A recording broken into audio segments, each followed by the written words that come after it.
Hello my dear friends, तो आज हम बात करेंगे क्लास 8th हिस्ट्री का चैप्टर नंबर 6 जिसका नेम है weavers, iron smelters and factory owners. तो इसके अंदर आज हम बात करने वाले हैं एबंडेंट फर्नेसेस इन विलेजेस। तो इसके पिछले वीडियो के अंदर हमने जाना था कि जो टीपू सुल्तान थी उनकी जो तलवार थी उसकी क्वालिटी कितनी अच्छी थी और उनकी जो तलवार थी उसको ब्रिटिश ईस्ट इंडिया कंपनी कहाँ पे ले गई, अपनी कंट्री के अंदर एक म्यूजियम के अंदर उसको जाके रख दिया। और वो जो तलवार थी वो किस से बनी हुई थी, वो वुड स्टील से बनी हुई थी। तो वुड स्टील के बारे में भी हमने जाना था कि वो कितनी अच्छी क्वालिटी का होता था। माइकल फराडे जैसे जो साइंटिस्ट थे वो इंडिया के अंदर आके उन्होंने वुड स्टील के बारे में 4 साल तक स्टडी किया था कि वुड स्टील के अंदर कौन कौन सी प्रॉपर्टीज़ होती है। तो माइकल फराडे इंडिया के अंदर आए थे और उन्होंने 4 इयर्स तक स्टडी की थी। तो इस वीडियो के अंदर हम जानेंगे एबंडेंट फर्नेसेस इन विलेजेस, मतलब विलेजेस के अंदर जो भट्टियाँ होती है, तो जो आयरन और स्टील बनाने का तरीका होता है उसे लोगों ने छोड़ दिया। अब आपके मन में सवाल आया होगा कि इतनी अच्छी क्वालिटी का जो वुड होता है उसको लोगों ने छोड़ कैसे दिया। तो उसके बहुत सारे रीजंस हैं। तो production of wood steel required a highly specialized technique of refining iron, मतलब अगर मान लो किसी को वुड स्टील बनाना है तो प्रोडक्शन ऑफ वुड स्टील को प्रोड्यूस करने के लिए require a highly specialized technique, उसे बनाने के लिए एकदम स्पेशल टेक्निक की ज़रूरत होती है जिससे जो स्किल्ड क्राफ्ट्स पीपल होते हैं वो ही बना सकते हैं। तो स्किल्ड जो क्राफ्ट पीपल होते हैं वो उसको बनाते हैं, तो उनके पास में एक स्पेशल टेक्निक होती है जो आयरन होता है उसको रिफ़ाइन करने की। तो आयरन को रिफ़ाइन करने की जो क्राफ्ट्समैन होते हैं उनके पास में एक स्पेशल टेक्निक होती है।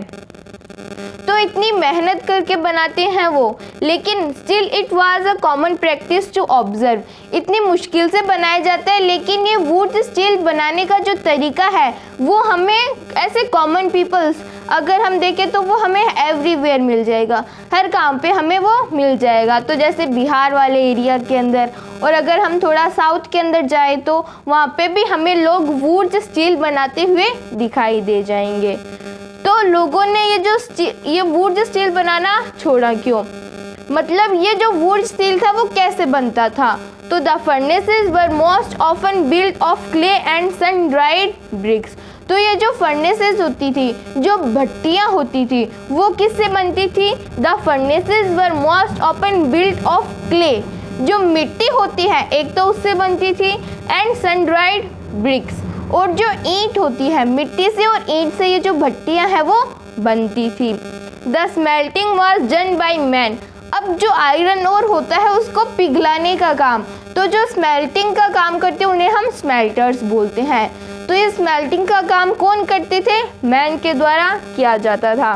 तो smelting was done by man while women worked the bellows, और जो वुमेन्स होती हैं, वुमेन्स औरतें वर्कड द बिलोज, वो बिलोज का काम करती है। अब बिलोज क्या होता है, तो बिलोज जैसे मान लो ऐसे कुछ शेप के अंदर होता है,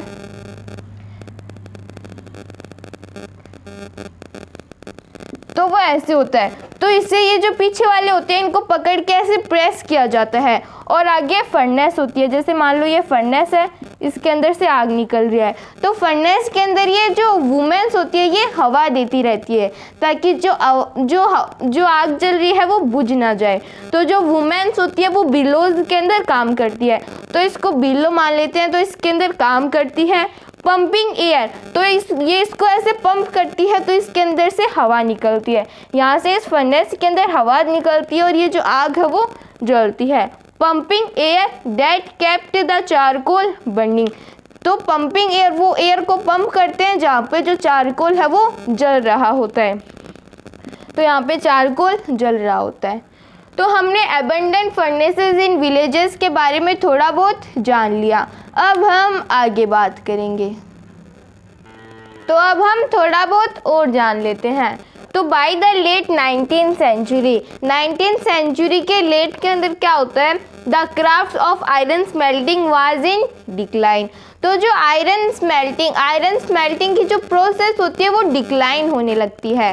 लेट 19th सेंचुरी के अंदर आयरन स्मेल्टिंग की जो प्रोसेस है वो डिक्लाइन होने लगती है। अब वो डिक्लाइन कैसे होती है, कौन कौन सी रीजंस है, तो हम रीजंस की बात कर लेते हैं। तो फर्स्ट रीज़न क्या है, चेंजेस इन फॉरेस्ट लॉज। तो फॉरेस्ट लॉज के अंदर बहुत सारे चेंजेस आ जाते हैं। ब्रिटिश ईस्ट इंडिया कंपनी किसी एक पर्टिकुलर एरिया को रिजर्व्ड फॉरेस्ट डिक्लेयर कर देती है। क्यों डिक्लेयर कर देती है, ताकि वो लोगों को उसके अंदर आने से बचा सके। तो चेंजेस इन फॉरेस्ट लॉज के अंदर चेंज आते हैं। तो चेंज आने के कारण क्या होते हैं, लोग रिवॉल्ट के अंदर पार्टिसिपेट करते हैं। जो ट्राइबल्स होते हैं वो अपना जंगल छोड़ के सिटीज़ के अंदर आने लगते हैं, और जो फार्मर्स होते हैं उन्हें भी बहुत सारी प्रॉब्लम्स को फेस करना पड़ता है। तो फार्मर्स को भी फेस करना पड़ता है, ट्राइबल्स को भी फेस करना पड़ता है, और वैसे ही ये जो क्राफ्ट्स पीपल होते हैं उन्हें भी फेस करना पड़ता है। अब आपके मन में सवाल आया होगा कि वो जंगल से क्या लाते हैं, वो तो घर पे अपना तलवार वगैरह बनाएंगे आयरन से, तो उनका जंगल से क्या रिलेशन है, क्योंकि जंगल से उन्हें आयरन और भी मिलता है, उन्हें वहाँ से चारकोल भी मिलता है, और वहाँ से लकड़ी भी मिलती है आग जलाने के लिए। तो फॉरेस्ट लॉज के अंदर जब चेंजेस आते हैं तो जो क्राफ्ट्स पीपल होते हैं वो आयरन वगैरह बनाने की जो प्रोसेस होती है उसे छोड़ देते हैं। तो colonial government prevented people from entering the reserved forest. Colonial government reserve forest को डिक्लेयर कर देती है, और जब वो डिक्लेयर कर देती है तो जो लोग होते हैं वो अंदर जा भी नहीं सकते उस रिजर्व्ड फॉरेस्ट के अंदर। तो वो रिजर्व्ड फॉरेस्ट के अंदर एंटर नहीं हो सकते, और अगर वो एंटर नहीं होंगे तो उन्हें फर्नेस को जलाने के लिए लकड़ी भी नहीं मिलेगी, no wood and no charcoal, और उन्हें चारकोल भी नहीं मिलेगा। ना तो फर्नेस जलाने के लिए लकड़ी मिलेगी, और ना ही उस फर्नेस के अंदर डालने के लिए चारकोल मिलेगा, और ना ही उन्हें आयरन और मिलेगा। तो उन्हें कुछ भी नहीं मिलेगा, सब कुछ तो जंगल से ही आता था, और जंगल को ब्रिटिश ईस्ट इंडिया कंपनी ने रिजर्व्ड फॉरेस्ट डिक्लेयर कर दिया। तो डिफाइंड फॉरेस्ट लॉज का मतलब क्या है, अगर मान लो कोई भी जो व्यक्ति है वो ये जो लॉज बनाए ब्रिटिश ईस्ट इंडिया कंपनी ने उनको तोड़कर जंगल के अंदर चला भी गया तो क्या होगा, क्रिएटिंग प्रॉब्लम्स, वो उनके लिए प्रॉब्लम्स को क्रिएट करेगा। तो वो कब तक जो है छुप के जंगल के अंदर जाएगा, वो ज़्यादा दिन तक नहीं जा सकता। तो बाद में क्राफ्ट्स पीपल को लगा कि हमें इससे कोई प्रॉफिट नहीं है, और बाद में वो अपना मीन्स ऑफ लाइवलीहुड ढूंढने के लिए दूसरे जगह के अंदर जाने लगे। तो हमने एक रीज़न की तो बात कर ली कि क्यों लोगों ने जो फर्नेस के अंदर काम करना है वो छोड़ दिया। अब हम आगे बात करेंगे। तो हमने एक रीज़न की तो बात कर ली कि जो कॉलोनियल गवर्नमेंट थी उन्होंने किसी भी एक जंगल के पर्टिकुलर एरिया को रिजर्व्ड फॉरेस्ट डिक्लेयर कर दिया था। अब हम और रीजंस की बात कर लेते हैं। तो the iron smelters had to pay a very high tax to the forest department for every furnace they used. अब अगर मान लो कोई भी आयरन स्मेल्टर है तो उनको स्मेल्टर क्यों बोलते हैं, क्योंकि वो स्मेल्टिंग प्रोसेस को डन करते हैं। तो वो स्मेल्टिंग प्रोसेस को डन करते हैं, इसी कारण से उन्हें स्मेल्टर बोलते हैं। तो जो भी आयरन स्मेल्टर्स होते हैं, अगर मान लो किसी भी आयरन स्मेल्टर ने बोल दिया कि मैं तो ये जो हमारी स्मेल्टिंग प्रोसेस है इसे परफॉर्म करूँगा, तो अगर वो जितनी भी बार फर्नेस जलाएगा ना उसे उतना ही ज़्यादा हाई टैक्स देना पड़ेगा। तो अगर वो फर्नेस को जलाएगा तो उसे फॉरेस्ट डिपार्टमेंट को जो है टैक्स देना पड़ेगा। तो the iron smelters had to pay a very high tax, बहुत ज़्यादा टैक्स उन्हें देना पड़ता था टू द फॉरेस्ट डिपार्टमेंट। किसे देंगे वो टैक्स, फॉरेस्ट डिपार्टमेंट को। For every furnace they use, her furnace के लिए अगर उन्होंने एक बार फर्नेस को जलाया तो वो उतना टैक्स देंगे, अगर उन्होंने 2 बार जलाया तो वो ज़्यादा देंगे। तो वो जितनी भी बार फर्नेस को जलाएंगे उसके लिए उन्हें टैक्स देना पड़ेगा फॉरेस्ट डिपार्टमेंट को। तो वो टैक्स देते थे, तो उनकी जो इनकम थी वो कम होती थी। एक तो उनकी इनकम कम होती थी और ऊपर से जो फॉरेस्ट डिपार्टमेंट थे वो टैक्स मांगने आ जाते थे। तो बाद में लोगों को लगा कि इसके अंदर कोई प्रॉफिट नहीं है, तो उन्होंने बाद में इस प्रोसेस को छोड़ दिया। तो 2 रीजंस पढ़ लिए हमने। अब थर्ड रीज़न क्या है? Import of iron from Britain. अब ये मान लो इंडिया है और ये ब्रिटेन है, तो इंडिया के जो भी आयरन स्मेल्टर्स हैं उनकी इनकम तो कम है, और ये जो ब्रिटेन है वहाँ से आयरन और जो स्टील है उसकी इंपोर्ट होता है, वो इंपोर्ट होता है इंडिया के अंदर। तो इसी कारण से जितने भी पर्सन्स थे वो ब्रिटेन का ही आयरन एंड स्टील यूज़ में लेते थे। क्यों? क्योंकि वो जो ब्रिटेन का होता था वो सस्ता होता था, तो वो एकदम चीप होता था, इसी कारण से ब्रिटेन का ही जो लोग हैं वो यूज़ में लेते थे। तो import of iron from Britain, Britain से आयरन इंपोर्ट होता था। Iron smith in India began using imported iron, और वो इम्पोर्टेड आयरन को ही यूज़ में लेते थे। ऐसा आयरन जो ब्रिटेन से इंपोर्ट होता है उसे वो यूज़ में लेते थे। This inevitably lowered the demand for iron produced by local smelters.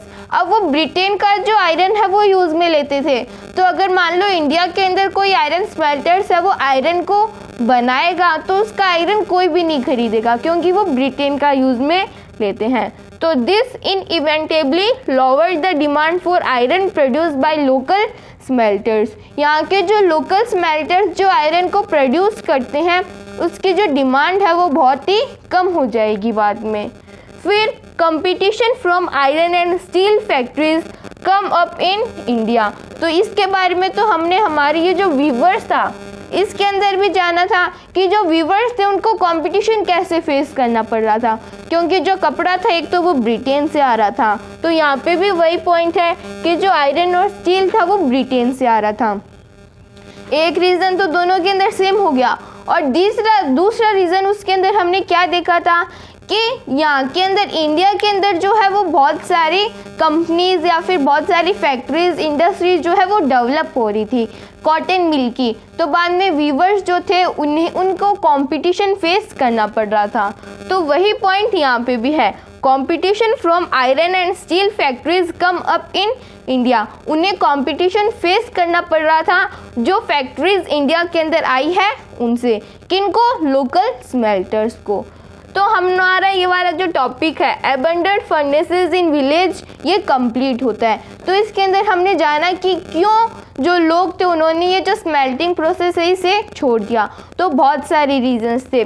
तो ये 2 रीजंस वीवर्स वाले के अंदर और आयरन स्मेल्टर्स वाले के अंदर दोनों के अंदर सेम है कि एक तो जो भी आयरन है उसका इंपोर्ट हो रहा था ब्रिटेन से, और दूसरा कि यहाँ की जो इंडस्ट्रीज़ थी वो आना स्टार्ट हो गई। इसके नेक्स्ट वीडियो के अंदर हम पढ़ने वाले हैं कि जो आयरन और स्टील इंडस्ट्री थी वो कहाँ पे स्टार्ट हुई, किसने स्टार्ट की और वो कैसे स्टार्ट हुई। If anybody have any type of doubt, any type of query, then please mention in the comments below. Thank you so much.